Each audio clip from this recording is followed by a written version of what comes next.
নমস্কার বন্ধুরা, আজ আবার একটা ভিডিও নিয়ে হাজির এবং এই ভিডিওতে অতি অবশ্যই ভারত বাংলাদেশের যে এএফসি এশিয়ান কাপ কোয়ালিফাইং এর ম্যাচ রয়েছে সেই ম্যাচ নিয়ে কথা হবে, পাশাপাশি ইস্ট বেঙ্গলেরও কিছু খবর থাকবে।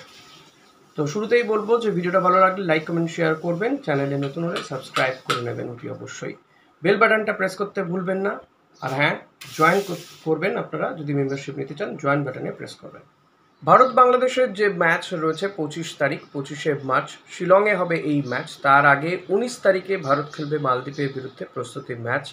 যদিও ভারতীয় যে টিম গঠন করা হয়েছে তাতে কিছুদিন আগেই জানা গেছে যে ছাংতে তিনি চোটের জন্য খেলতে পারবেন না। তো ছাংতের বিকল্প হিসেবেও কিন্তু মালালো মার্কোয়েস তিনি কোনো প্লেয়ারকে ডাকছেন না, কারণ শিবিরে ইতিমধ্যে 25 জন প্লেয়ার রয়েছে, সে কারণে আর নতুন করে কাউকে ডাকা হচ্ছে না।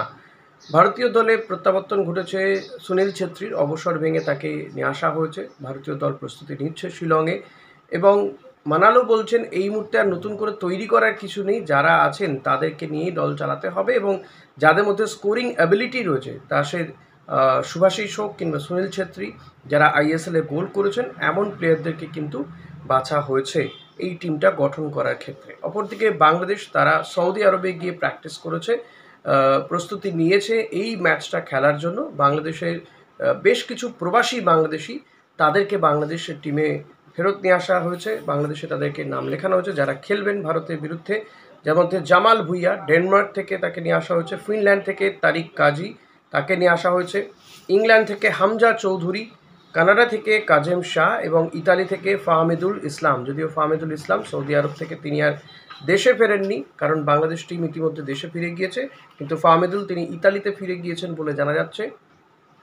ফাহমিদুল ইতালিতে ফিরে যাওয়ার কারণ এখনো পর্যন্ত পরিষ্কার নয়, তাহলে হয়তো তার কোনো ইনজুরি রয়েছে বা কোচের তাকে পছন্দ নয়, সেই কারণে তিনি ইতালিতে ফিরে গিয়েছেন বলে জানা যাচ্ছে। হামজা চৌধুরী তিনি ইতিমধ্যেই বাংলাদেশে পৌঁছে গিয়েছেন, গতকালই সিলেটে গিয়েছেন এবং সিলেটে পৌঁছে কিন্তু তিনি হুঙ্কার ছুড়ে দিয়েছেন ভারতের বিরুদ্ধে যে এই ম্যাচটা তারাই জয়লাভ করবে।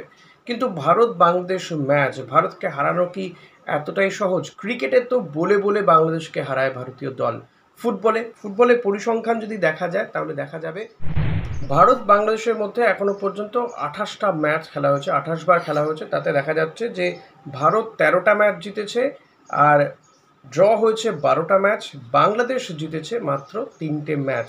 তবে ভারতের শেষ 15 মাসের পরিসংখ্যান কিন্তু খুব একটা ভালো নয়। 15 মাসে ভারত কিন্তু একটা ম্যাচও জয় পায়নি। গত বছর কিন্তু কোনো জয় ছাড়াই বছরটা শেষ করতে হয়েছিল মানালো মার্কোয়েজের ছেলেদের।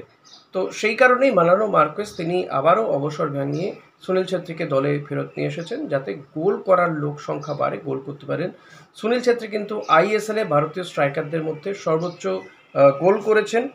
অপরদিকে যদি দেখা যায় যে ফিফা র্যাঙ্কিংয়ে ভারত রয়েছে 126 নম্বরে, বাংলাদেশ রয়েছে 185 নম্বরে।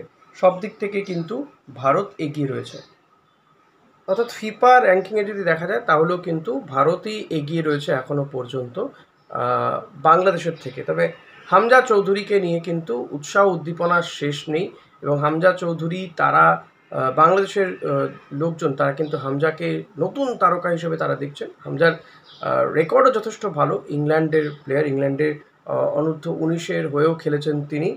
হামজা ইংল্যান্ডের লেস্টার সিটিতে খেলেছেন এবং বর্তমানে তিনি শেফিল্ড ইউনাইটেডে খেলেছেন। লাস্ট একটি ম্যাচ জিতেও এসছে তার দল শেফিল্ড ইউনাইটেড, লাস্ট 1-0 গোলে তারা সেখানকার যে ডার্বি রয়েছে স্টিল সিটি, সেই ডার্বিতে জিতে এসছেন। ফলত হামজাকে নিয়ে উৎসাহ উদ্দীপনার যথেষ্ট কারণও রয়েছে।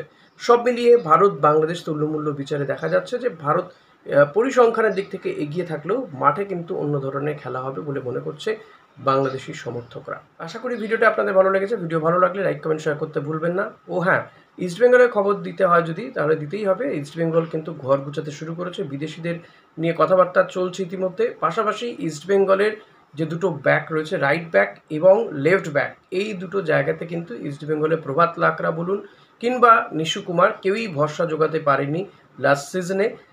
এখন একটি মাত্র টুর্নামেন্ট বাকি রয়েছে, সুপার কাপ।